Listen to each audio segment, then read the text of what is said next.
Clunes Booktown Festival is a celebration of the book, filled with bookstalls, author talks, workshops and thought-provoking conversations in the historic Victorian township of Clunes. Ladies and gentlemen, theys and gays, hello. Welcome to the original Queer Stories Fiction and True panel for Clunes Booktown. Yay! Oh, nice. Thank you. We're going to have the panel now. I am your chair and I will introduce all our excellent guests in a moment. But it's a very casual panel. So we will have time for questions at the end. But if you have a desperate burning need or if you're unmedicated ADHD, stick your hand up at any time and we'll take questions during as well. For the panel, if somebody shouts out a question, we say it back so that people can hear it in the mic. I would like to first start by introducing our excellent panel. So we have here Vanessa Bowen. Vanessa uses she, her pronouns and is a proud bisexual woman and an active member in the Ballarat Rainbow community. Vanessa grew up in Benalla in Victoria. She studies psychology. So I'm also slightly dyslexic. So I just had to check that was psychology and not the other one. Philosophy, yes. It's good. Okay, so I'm a chaos monkey. I just want you to know we're going to have a great time. She studied psychology at La Trobe University and moved to Ballarat in 2018. Vanessa has a deep love for all things 90s and is a passionate advocate for sex-positive education. In 2023, she tied these interests together and published a book called Apple Pies and Other Lies, which critically examines the way that teen films from the 90s influenced cultural ideas about sexuality. It is an excellent book. I have read it. It is an excellent book. And you can buy it from Readings, can't you? So the Readings tent will still be open after we've finished here. So if you need to pop over and buy one. The book draws upon some of Vanessa's favourite films, including Clueless, 10 Things I Heard About You and Looking for Alibrandi, to explore the ways that sexuality is depicted in film from this era and how many young people during this time used media to fill in the gaps in their knowledge when comprehensive sex education wasn't available. Vanessa also has included personal stories in the text, describing her experience growing up in a small town and coming to understand her bisexuality. In addition to writing, Vanessa also runs her own counselling practice called Fairy Wren Counselling. She is proud to provide a safe space where people can come and impact their emotional challenges and find positive steps towards their goals. So this is the awkward bit where they just have to sit and wait while I read out their biographies. So we have M. Chandler at the end because I stapled my booklet wrong. M. Chandler uses both she, her and they, them pronouns, and her bio is as follows because it's gorgeous. More than once, a stranger has said, "No offence, but you look like an elf," which M. Chandler takes as a compliment. After all, elves are both tale spinners and weavers of magic. M is a proud queer trans storyteller, magician and theatre maker, previously based in Ballarat and now in Naarm, Melbourne. With over a decade of experience working with kids and their adults, Em adores connecting with others through kindness and wonder. She loves to bring her unique repertoire of spells, stories and songs to every situation, whether intimate community events or major festivals. Em regularly works across regional Victoria and at Firelight Festival, Midsummer Carnival and Secret Edge. In 2023, Em was cast in Lemony S. Puppet's theatre Crow Kid for its Australian and international premieres, taking the show to Korea. Her show Once Upon a Rhyme was awarded Best Children's Show at the 2024 Melbourne Magic Festival. Her first published prose, The Midnight Princess, was included in an anthology Outside, Queer Worlds and Art from Regional Victoria, and her poem Wild Dances has been published by #NBLife. She loves apricot jam, storytelling, and is approximately 90% tea.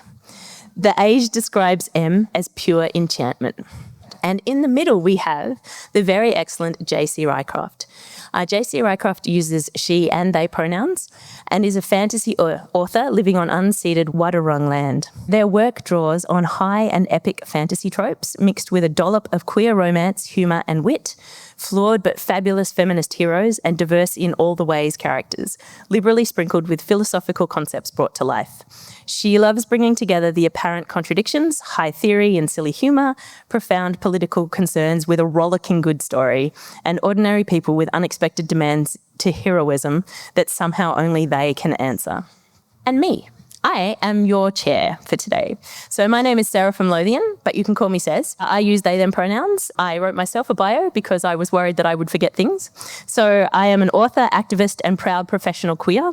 I did my master's on craftivism, using craft for political purposes, and through that wrote the book Guerrilla Kindness and Other Acts of Creative Resistance, How to Make a Better World Through Craftivism. And I have to say my publisher chose the title because I always have to think about the title before. You can also purchase mine at readings. And I am currently the LGBTQIA+ Community Inclusion Officer for the City of Ballarat. Here's that. That is all the panel and all the bios. So first what I'm going to do is ask my panel to talk to me about their work. So I've given you a tiny little overview, but we're going to have a bit more of a chat in depth. So Vanessa, do you want to start? Sure thing. Good job.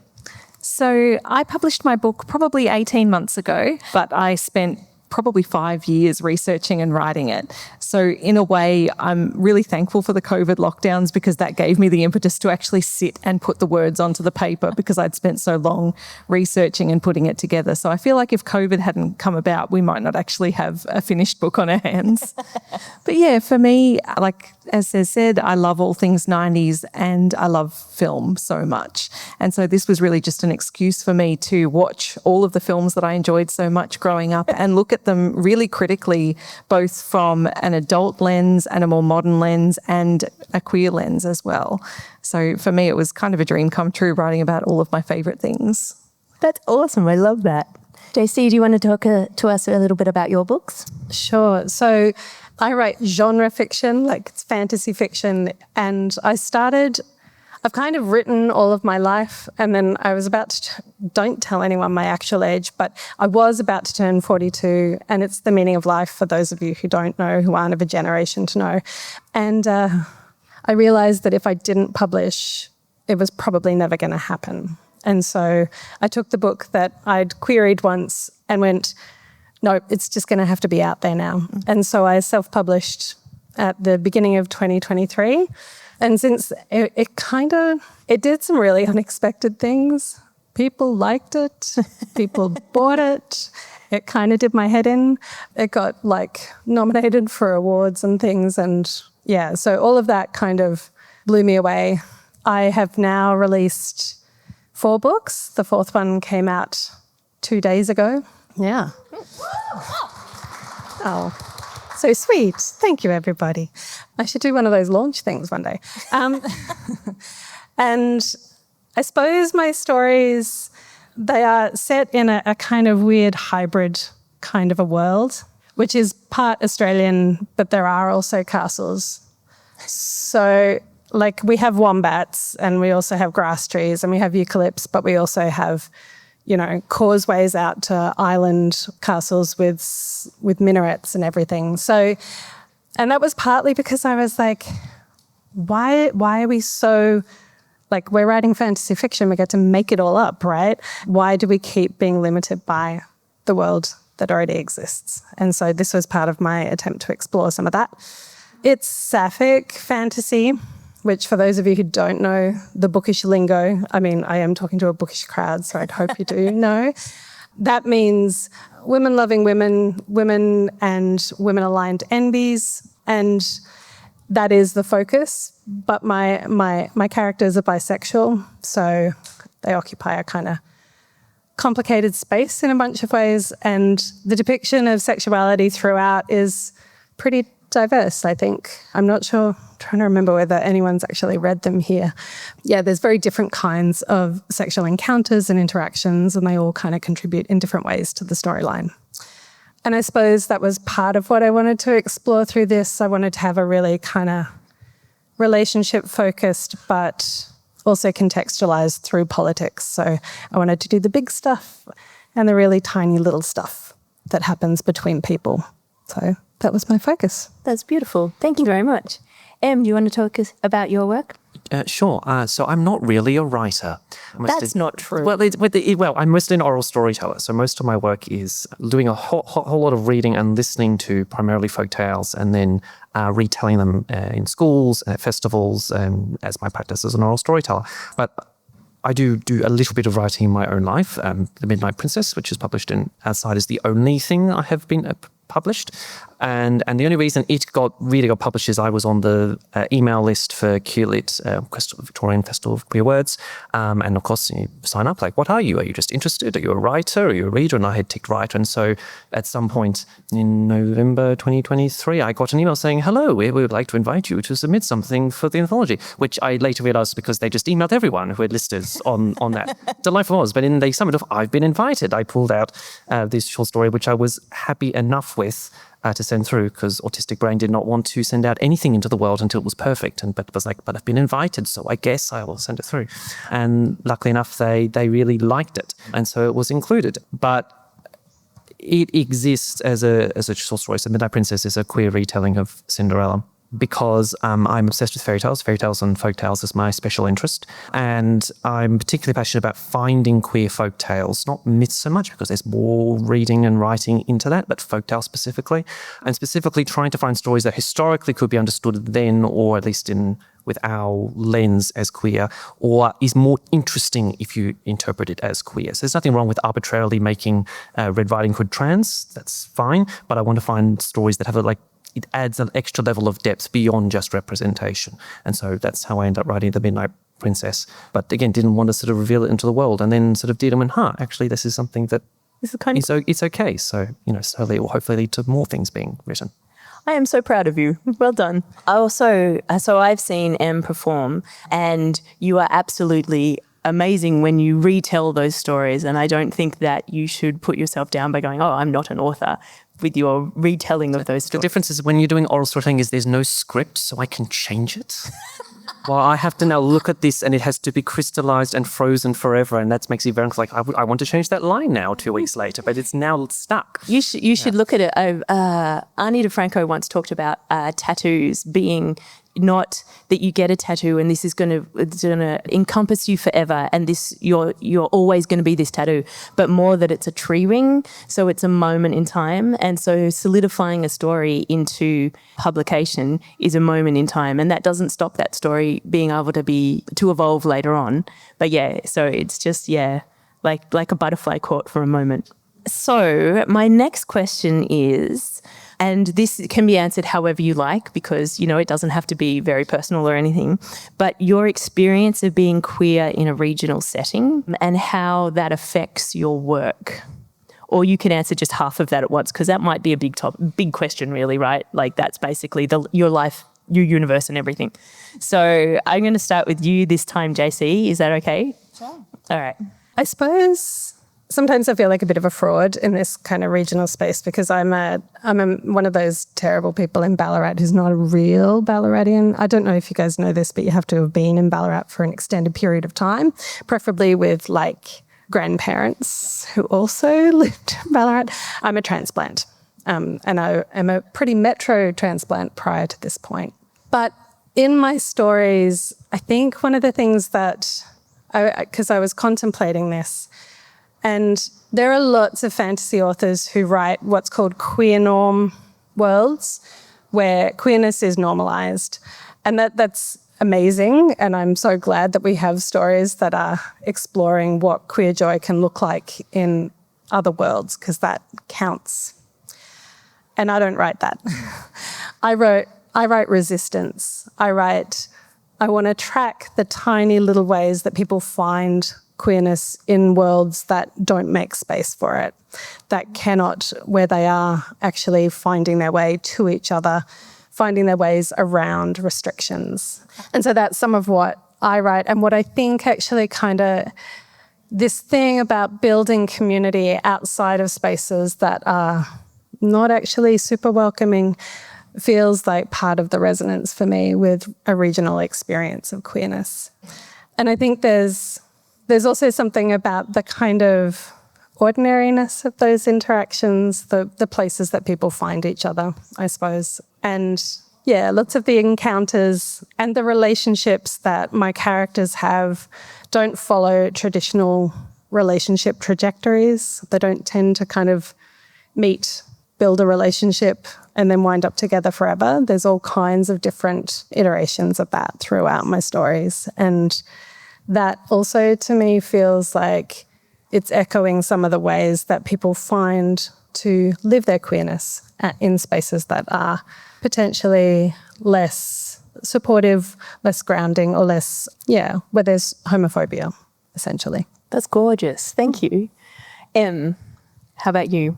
So I was sort of a translator Ballarat. I grew up in Melbourne, moved up for drama school, but my dad and his parents are from Ballarat. So I had this very strange experience when I first moved to Ballarat, that you'd meet someone at a community event and go, "Oh, are Bill and Ellen your grandparents?" Say, "Yes, they are my grandparents." "Well, say hello to the next time you see them." And of course, I wouldn't see them for a fortnight, and in that period of time, that stranger will have called my grandparents and said, "We saw Em last week at this event." It's like, you don't need me as an interloper. So I moved to study Ballarat Arts Academy, do my undergrad at drama school, and then unlike the rest of my cohort, I stayed. They all run off to Melbourne or back to their hometowns, and I stayed for 8 years, and I've only moved to Melbourne 4.5 months ago, not because I didn't like Ballarat at all, but for a range of other circumstances. And living regionally really suited me because I'm functionally a hobbit.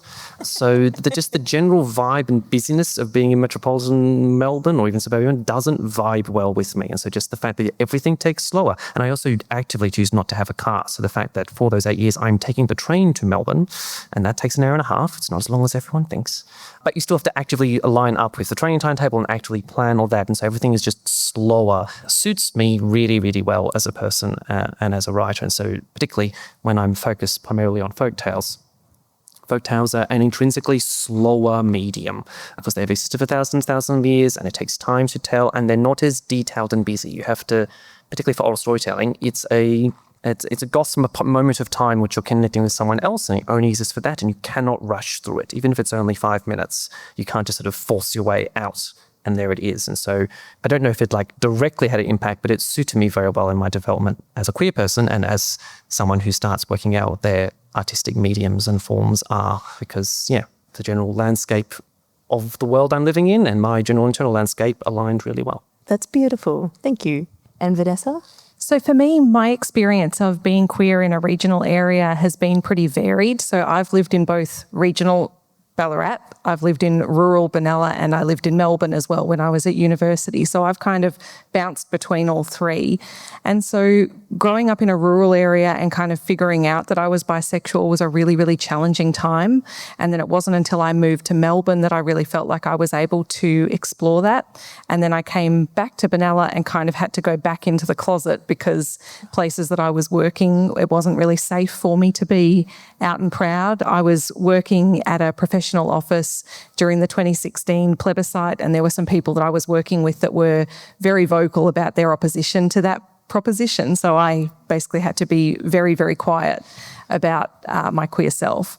And then when I moved to Ballarat, it was a complete turnaround, which was a bit of a shock to the system because Ballarat has such a fantastic queer community, and that was an absolute game changer for me. So that was the first time that I felt like I could really fully be myself and be out and proud in a group of people that were also out and proud.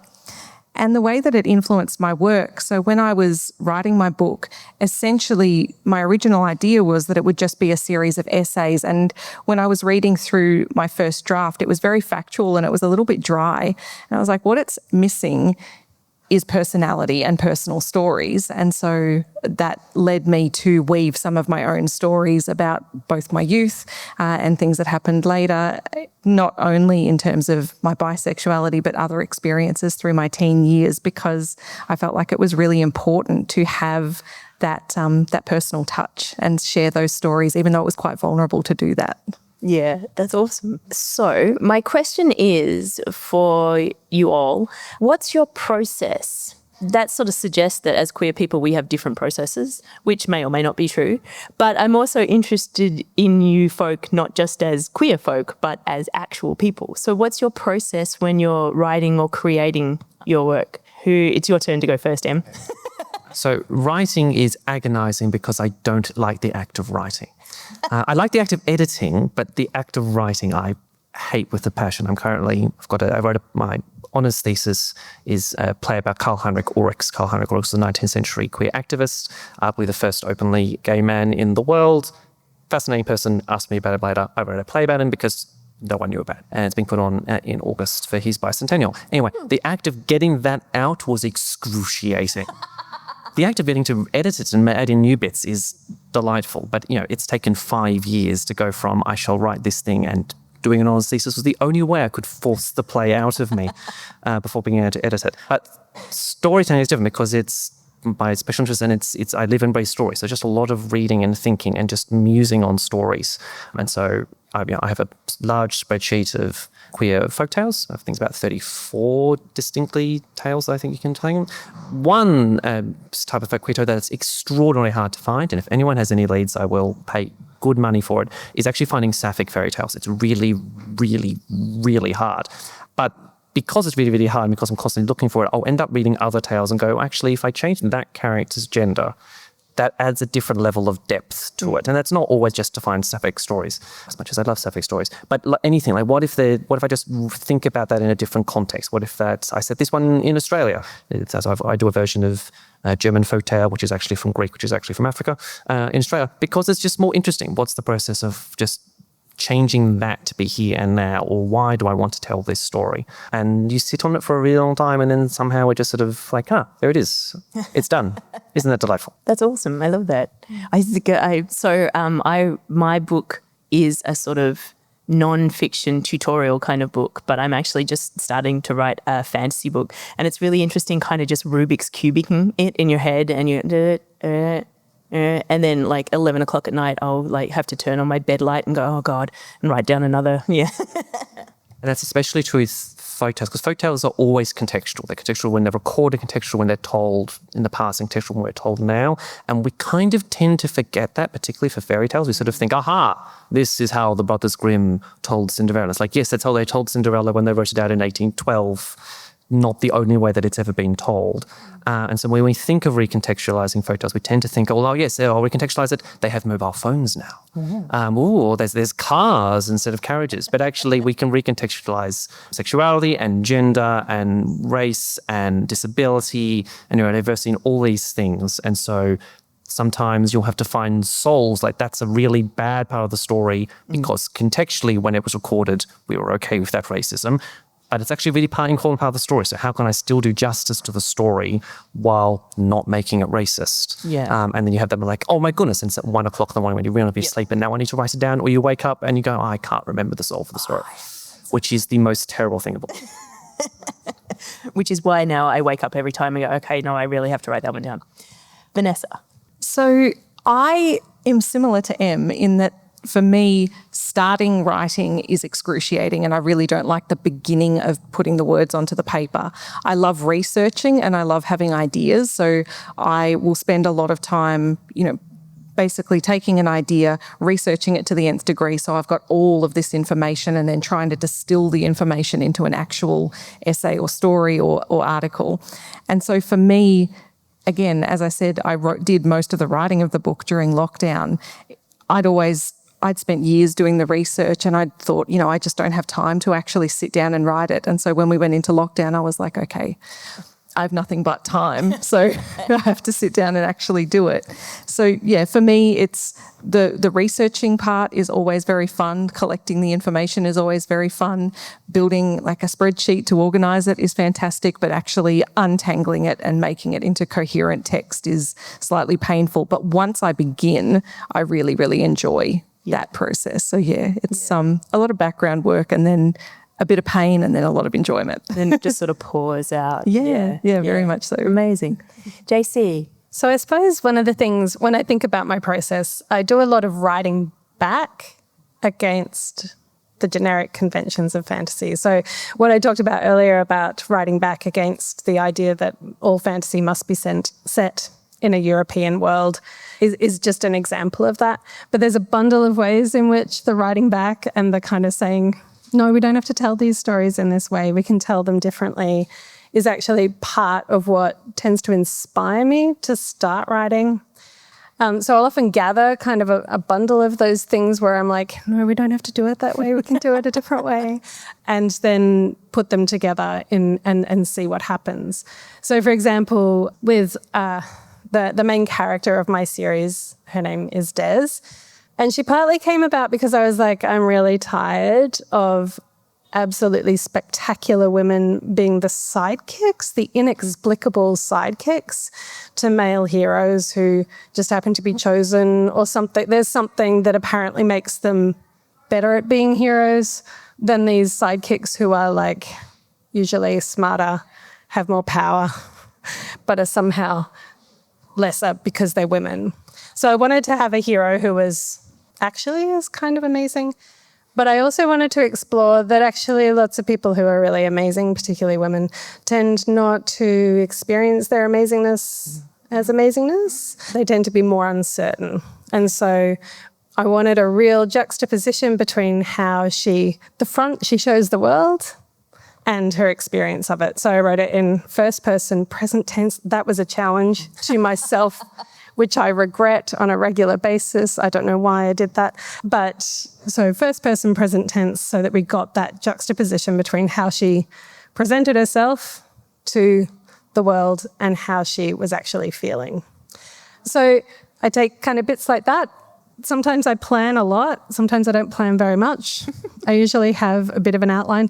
I feel like my process moves, and I feel like we don't talk about this enough when we're talking about writing, is that you will need different processes at different times. One thing is not going to work forever, probably. It's good to have a bundle of different strategies because you will get stuck. With the first book, I wrote 30,000 words and then was like, all right, I don't know what to do now. And then I had to plan. And so that was kind of interesting for me to kind of realize that actually maybe the reason why I had a whole bunch of 30,000 words, parts, stories, sitting on my hard drive was actually that I'd never got to the planning point and that I really, really needed it. But that said, I do think that I tend to go back over my stories and check that because I am writing fantasy, one of the key ways that I stick like glue to the generic conventions is building off story arcs. So understanding the kind of key moves that a story needs to make in order to feel satisfying and making sure that they are happening at more or less the right times. My first acts are always really bloated. More or less the right times. And so editing is always really, really key. But I really love the writing process. Sorry, people. I know that There had to be one person who enjoyed it. yeah, right. Somebody somewhere has to enjoy On it. a writing panel, right? And particularly, people are often saying, like, how do you write your action scenes, of which there are many action scenes? And the truth is, I don't know, because I go into like this weird flow state and it all just pours out onto the page. And then I go, oh, that's pretty good, actually. Maybe just leave that one now. And pretty much usually the first draft of those action scenes is the final draft. So, yeah, I think what I'm trying to say is that, like, lots of people will tell you there is one true way. And there's just not one true way. And I know that we as queer people know that there is not one true way.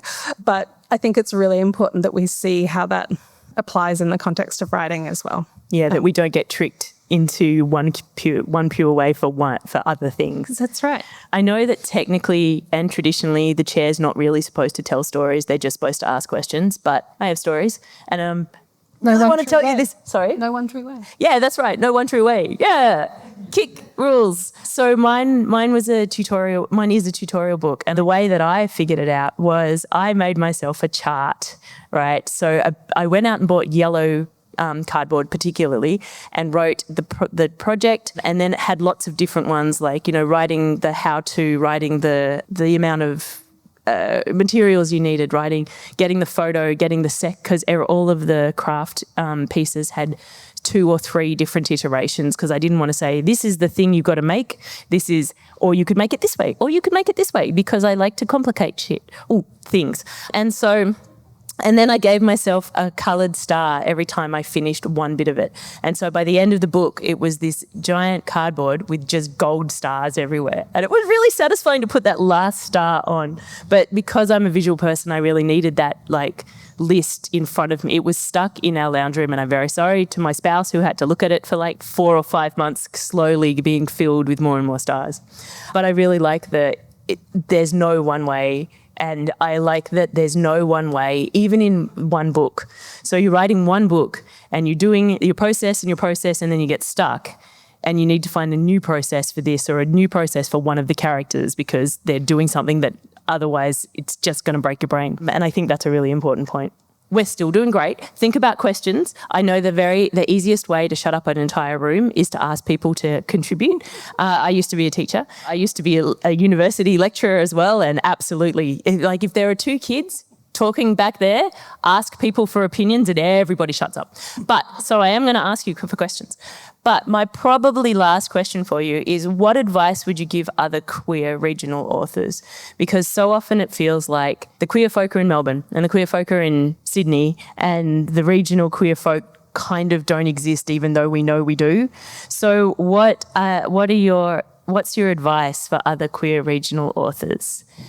My advice would be to really push yourself to tell those stories, whether they're fictional stories, whether they're non-fiction, because there's one thing that I've learned from my work as a counsellor is that each individual person has a unique story. No two people's story is alike, but there are commonalities between them. And so there are always going to be people who want to read an individual person's story. So like Sez said, we do have a lot of stories that come from Melbourne and Sydney, and it is just so important, not only for us to really speak our own truths, but for other people who are reading those works to read the stories of people like us, who live in settings like us, who have had experiences like us, and to read stories of people who are different from us so that we can develop empathy and understanding for people who are different from us. So my advice would be, if you've got any kind of hesitation that perhaps your story isn't interesting or isn't worth telling, it absolutely is. And I would say put it down and go for it. That is beautiful advice. Thank you, Vanessa. JC? So I'm a self-published author, and in Australia, that's not a thing that people think of as a good option lots of the time. There's a reason why I chose self-publishing, and it wasn't just the timelines, although the timelines for trad publishing are ludicrous, and I thought I might die if it was going to take 4 years for my book to actually wind up out in the world. I can attest to that. Yeah, it's amazing. But I think we as queer folk need to remember that often the official way is the gate-kept way. And the gate-kept way is often a limitation on what kinds of stories can be told. One of the reasons why indie publishing has kind of taken off globally is because there are queer audiences out there who want to see their actual queerness reflected in the stories that they're reading, and they're being told that way. So I suppose what I'm encouraging you to think about is that your stories deserve to be out there and they deserve to be read. And what it takes to make that happen might not be the traditional route. You might need to find other ways for those stories to reach the people that you think of as your audience. And they are vital. Like I've had so many people write to me and tell me how much my stories have meant to them. And it's all different kinds of things. Sometimes it's the fact that I have 2 bisexual leads who are both women and who wind up together, because there's lots of bisexuality in fiction that winds up being MF. Sometimes it's that I depict depression with potentially slightly too much realism. Sometimes, there's all different kinds of things that people write to me and say is meaningful. And they are all the things that would probably have been stripped out of my story had I trad published. So I think it's just really important to remember that your stories are really valuable as they are, and that there might be different ways that you have to take in order to get them to the audience that appreciates them, but you should pursue that to the ends of the earth, is my take. That's beautiful. Thank you. Em, my love. Thinking mostly through my storytelling hat rather than writing hat, because I do an awful lot more of it. There's always... So, Ready, prepared for an info dump. So there is the ATU index, the Arne Thompson Author Index. There's 3 different folklorists who all built on the work of the preceding folklorists. It's basically the Dewey Decimal System for folktales. 510 A is Cinderella. 425 B is Beauty and the Beast. I cannot name any of the other numbers. But there's all these different numbers, and then there's an additional appendix for Irish folktales. So I think the ATU index finishes at about 1650, I think, is the end of the ATU, and then from after that's the Irish index. And there's one particular Irish tale type, often as the storyteller at fault. And there was a big study done in the 80s of traditional storytelling practices and how it was kept going. And so they interviewed hundreds and hundreds of people, and they said, so do you tell any stories? And most of them go, oh no, I don't know any stories. Well, except for the storyteller at fault. And the storyteller at fault is beloved by storytellers because it's a story about storytelling. So the basic frame is you have a situation where someone has to tell a story, they can't, so they're banished out of whatever situation they're in, and they go on a wild, wacky adventure to return and say, you won't believe what just happened to me. And now they have a story. And so most versions, it's implied that some sort of magic or dream has happened. And one of the most well-known and well-told versions of this story is mostly known by the tale, The Man in the Boat. There's a man, has to tell a story, he's punished by going to clean the boat, and the boat, as if possessed, sails off, and he falls asleep. And when the person in the boat wakes up, they are a woman. And they marry and have kids, have a whole life, and then have ended up back in the boat and are sent back, and it was all a dream. And so they tell the story and they win the prize. And this is mostly told as a joke. Makes me a little uncomfortable. But I really, really love this story. And so I was like, I have to find a way to tell the story that doesn't feel like a joke, that still does justice to this story. And so I sat on it for a really, really long time. And finally, I found an epilogue I made an epilogue which I thought suited the story, didn't feel like I tacked it on, but still meant I actually got to do something with the real, not the non-ending of the story. And so I was like, yep, great. And I told it to some of my storytelling friends. It was great. And then somehow or other, I end up doing a workshop on queerness and neurodiversity in storytelling at the Sydney International Storytelling Conference. And all my friends said, we should tell a story at the start. So I told my version of this story called Sandy's Story. And I was scared shitless, because I had changed story that basically every other storyteller on the planet knows. I had changed the ending, in some ways quite drastically. It was very well received, which was very great. But what was most impactful for me was that one other storyteller came up to me and said, I'm going to have to change the ending of my story now because I can't keep telling it the same way. They didn't do it by ending exactly, but they now had to recontextualize the story they'd told hundreds and hundreds and hundreds of times with that little thing. And I think that's representative of like all the stories we tell, whether we're writing or oral storytelling, that we don't actually know the impact we're going to have on someone until it's out there. And we can't actually predict it. There is no way to predict it. The only way we can know that something might happen is by putting it out there. And if my experience as a theatre tells me anything, is that there is an audience for everything. So put the thing out, and usually the audience will eventually find it and will have some sort of connection. And so the only thing that's stopping it being out there is by not putting it out there. Find the best way, whatever that is, whether it's a podcast or telling all story to your friends or writing or putting something on Tumblr or traditional publishing or self-publishing, whatever it might be, get it out there and it will have some sort of impact, even if it's tiny. But if we throw enough little pebbles in the water, there will be a giant ripple. That's beautiful. Thank you. My advice is do it. Just do it. Like, don't let people stop you. Don't go, oh, well, I don't know, like, Em's a better storyteller than me, so maybe I won't. Nope. Shush up and just do it. That's my advice, and that's what has gotten me here today. All right, my friends, does anyone have any questions? Oh, awesome. We've got several questions. You can direct your question to a specific person or just ask the panel. It's for everyone. It was touched on slightly already, but have you found that in the traditional publishing space specifically, there's any challenges specifically for trying to get queer stories published? Or would there be like sort of no more challenges than any other story? As someone who is not at all traditionally published, here's my analysis of things I was saying.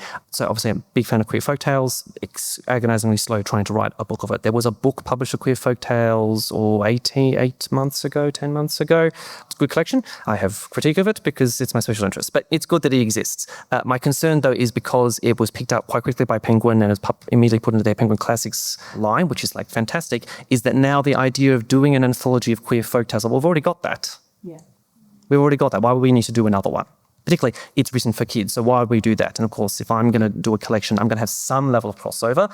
I There's only so many queer folk tales that you can find. And so there's like, well, we've got that. And so we might write another one in 10 or 20 or 30 years. But right now we've got one, and so that sort of exists. Do I have any evidence for this? No. But my general read of my general consumption is that, well, we've got that book. Great, we're done. Rather than there's thousands and thousands and thousands of basically the same stories for cis straight audiences, and they should exist. That's fine.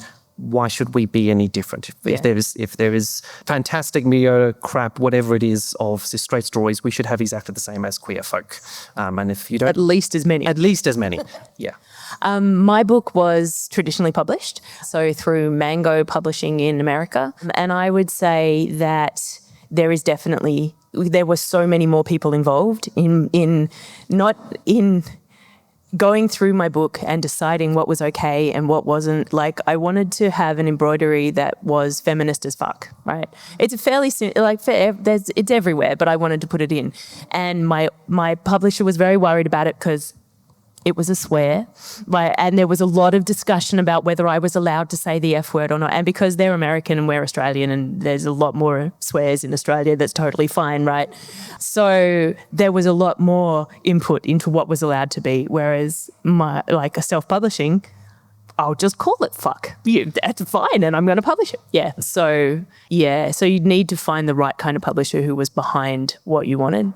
I tend to think that traditional publishing has very few slots that it's ever going to have. Yeah. And the queer slots of those slots are even smaller. Yeah. And I think if I look even just at sapphic fantasy, which for some bizarre reason has had a little explosion in trad publishing, it's really only had one, maybe two a year, for the world, right? So that was part of what I looked at as well when I thought about whether to, kill myself querying, which it probably would have set my RSD into and it would never have happened, which was part of what I was factoring in as well when I was doing self-publishing. But it is, and I think this is part of the thing, that's not to say that any of those stories that have been rejected by traditional publishing are bad or are subpar. They just can't sell them in the quantities that they want to sell them.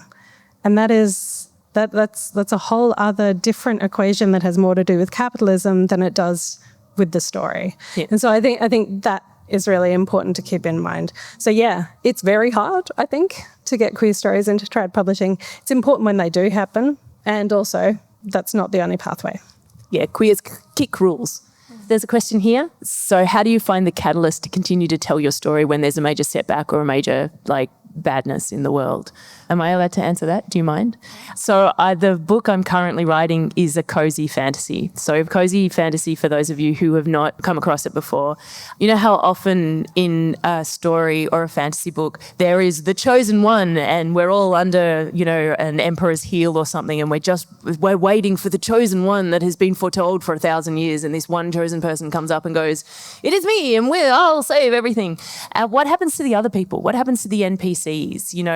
And so cozy fantasy is really low stakes, and one of the cozy fantasy authors calls it, sometimes you want to watch, Lord of the Rings, and sometimes you just want to watch Bake Off.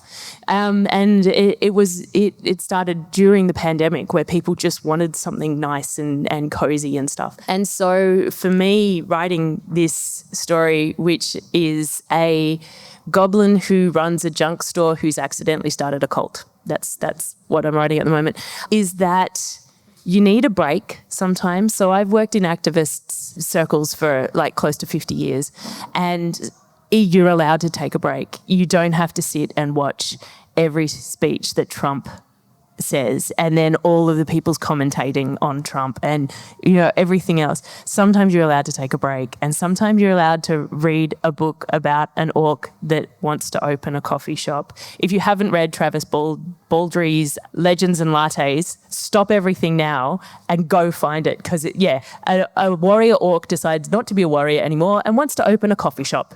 The end. That's it. That's the whole thing, and it's just amazing. What was the question? No.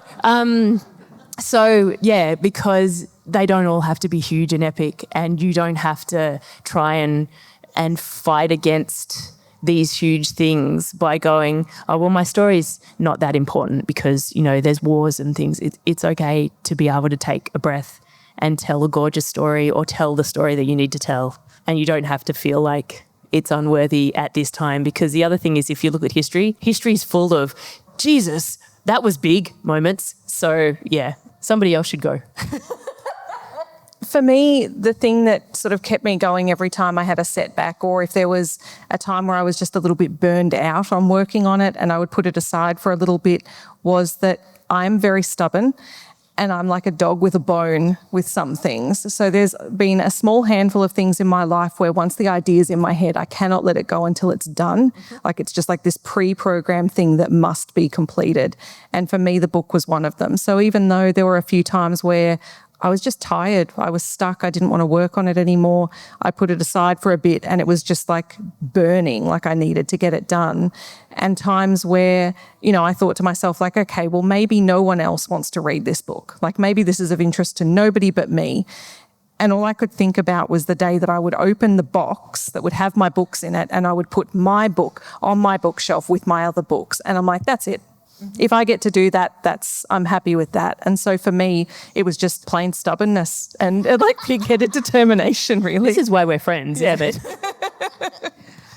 Stubbornness is definitely a factor. I think I never really believed zodiac, right? But I am Taurian and it is a bit defining that I just decide I'm going to do a thing and then do it. It got my PhD done and it got my books done. Oh, it's old now. But But I suppose the thing that I did want to say is that I've also been a professional advocate for an extended period of time. I work in family violence. I do a lot of looking into the dark, I suppose, in my day job. And for me, like, there's an Ursula Le Guin quote that I'm going to completely mangle, so I'm not even going to try. I'll just paraphrase. But essentially it is that all of that stuff isn't just what changes the world, actually. It's also the poetry and the art. And I think for me, the thing that gave me permission to actually be like, you know, I'm going to invest in this and spend ludicrous amounts of time doing it, was the sense that this too might just be a different and potentially even more effective way of transforming the world. I think that's true. I think that don't underestimate the power of joy. So, you know, all this shit is really hard, but finding little tiny moments of joy is amazing and it's uplifting and it's really important. It's important for everybody. So, yeah, don't measure yourself by all the terrible shit that's happening. Just cling to the joy and cling to the things that you want to do because you want to do them. I would add one other thing on top of rest and stubbornness and joy is spite. Right? You consume enough, whatever it is, theatre, writing, and you go, I can do that. I mean, this is terrible. I can do that. And then you do it. So actually reading and consuming bad stuff and going, well, I can do at least that. Yes. I can't absolutely. be worse than that. I have to say. And then you can give it to your tribe and your group and you actually work out how to make it even better than that. But you've at least started because, well, can't be worse than that. I started a Instagram of reviewing secondhand books I was buying from charity shops because I was so fucking cross about one of them and I didn't have anyone to shout about. Like, it was so bad. And so, then I started a Slack channel at work first to shout about it, and then that wasn't enough, so I had to start an Instagram to shout about it as well. So yeah, spite, love it. Love everything about it. Can I build on that? You absolutely may, my darling. So on the theme of spite, I never really went down the route of looking at traditional publishing, but I did attend one event with a traditional publisher and spoke to somebody in that industry and sort of pitched my idea, and they pretty quickly told me, like, this is nothing. Nobody's going to want to read it and we're not going to publish it. And I remember walking home that night going, I'm just going to fucking do it. Like, you know, like you, I'm going to show you. And spite. Yeah, there was a little bit of that in there as well, just because I really wanted that person to eat their words. Yeah. And they have.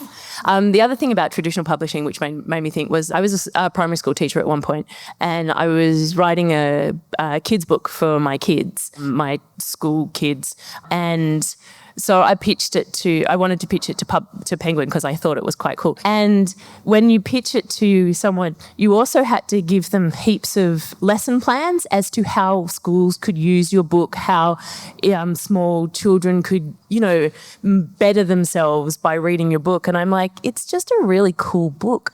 And I wrote them a whole bunch of lesson plans because I could do that. And still they said no. So are there any other questions? Excellent. Here? I'll preface this with an apology. So I'm a writer. I'm a Ballarat writer. Hey. So I'm regional, but I'm actually straight. However, That's okay. We don't judge you for that. No. As a big as a sort of lifelong supporter of people who are queer, I've decided to write a queer novel, and that's what I'm just finishing off. Now, I know that there's a lot written and said about sort of own voices.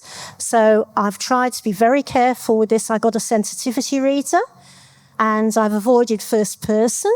But what I was just wondering was, in your own views, firstly, do you have a problem with somebody who's not queer actually writing a novel about it? Because the aim was to try and advance the cause, if you like, of getting this sort of more into the mainstream. And secondly, have you got any sort of do's and don'ts? I mean, I mentioned sensitivity reader, and I saw you nodded. I've used them all the time, sensitivity readers. So that's why I'm nodding. The book I'm writing at the moment has a trans femme character, and my oldest friend in the world is trans femme, and it's based on her. So I hey, when I finish writing this, would you like to read it? So yeah, I think sensitivity readers are really important when you're wading into non-lived experience. Does anybody else want to? I think the other thing to be, and depending on how you're planning to get this out there, is just to have a bit of a think about how you situate yourself in relation to the work. There have been some in the sapphic writing community. There's been cis men who've passed themselves off as women in order to support increased sales of their sapphic stories, and sometimes they've done that through literally manipulating other authors and catfishing them, basically. And it's not okay. So I think being really careful about how you situate yourself in relation to your work is part of it. Particularly, people get to make the choice about whether they want to read own voices stuff. It needs to be clear to them whether or not it is an own voices piece. Obviously, all the sensitivity reading stuff, get beta readers if you're not sure whether your sensitivity reader has picked up everything. Usually, they're one reader. That it's good to get a few different takes. But I think it is mostly about doing that kind of research, not the research of I'm going to read all the things about and then write without ever talking to a queer person. It's about kind of engaging the queer community in working over your work. And yeah, I'd encourage you to be as open as possible in that and in whatever marketing you wind up doing. Yeah, being as open as possible, going in with good intentions and knowing you're going to fail. If you've done that, then when someone does say, hey, maybe don't write it like that, you're probably still going to hurt it because they're critiquing your writing, but at least you're prepared that there is a different avenue and that is a valid opinion. And then you can choose which way you go, but at least you've gone with the best intentions rather than, no, I am going to write the next queer novel as a straight person. And that's it. So you're already on start. You've already identified that you need to work out the best way forward. Then you've got a sensitivity reader. So well on your way to do that well. Readers. So not just one, but if you're portraying lesbians, get a bunch of lesbians to read the book. So yeah, who doesn't want a bunch of lesbians reading your book? Because people will have different opinions as well. So not just one person, but a number of people to make sure that you're getting it right. For my trans character, I'm going to sit down with Izzy and have an entire hours long chat with her about all sorts of things so that I can make sure that I'm putting her story properly or her experiences properly in it, and then she'll get to read it before it goes anywhere else to make sure that I've gotten those things right. But I'll also be giving it to other trans femme friends of mine as well to because they might have different opinions on things. Izzy's very open, other people might not be. So yeah, lots and lots of feedback. Thank you very much. Okay, I reckon we've got a time for one more question because I'm the boss. I just had a question. I was curious to hear more about queer folk tales. And if one didn't want to read that book that's come out from Penguin, where would one go to, hear them or read them? Well, firstly, I may have critiques of the book. You should also read the book. Like, it's our only published book of queer folk tales, so probably do. Second thing is you can pay me. This is my special interest. I read them, I collect them, I retell them. The thing about, I mentioned earlier, is that all stories, but particularly folk tales, are contextual. So I'm already putting it in a different context and saying these are queer folk tales, because there's absolutely no way to guarantee that the person who told that story at that time was any form of proto-queer. The idea of how we understand identity, both in terms of sexuality and gender, is a very recent thing. We think it's very old. It actually, hence my honours thesis, happened about the middle of the 19th century. Before that, it's a lot vaguer.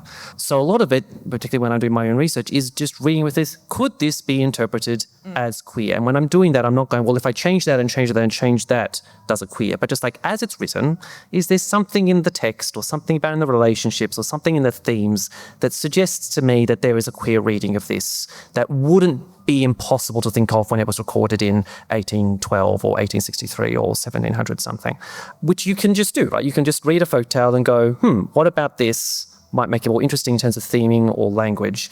But I can't say, read this other book. There's a lot of great theory. There are books from folklorists and writers that have good stuff on theory. They've been really seminal texts, but there's no one way because it's a basically untouched area. Because queer history, what we think of as modern queer history is actually so very, very modern. Yeah. We haven't had, and because we're dispersed, unlike pretty much every other culture on the planet, except possibly neurodiversity, we're not locally based. We end up becoming that, but that becomes up once we're sort of aged to a particular point and then we connect. It's not like Indian folk tales or Welsh folk tales or indigenous stories in which they're passed from mouth to ear forever and ever. We are having to re-understand in isolation these stories and then put the pieces together as a community later, which is fascinating and challenging and makes it a very different way than saying, yes, go read these 12 books and you too can understand Swedish folk tales. Did that answer your question? I don't know, but I don't know how better to answer it. We could have a longer conversation later. All right, my friends, please thank my excellent panel,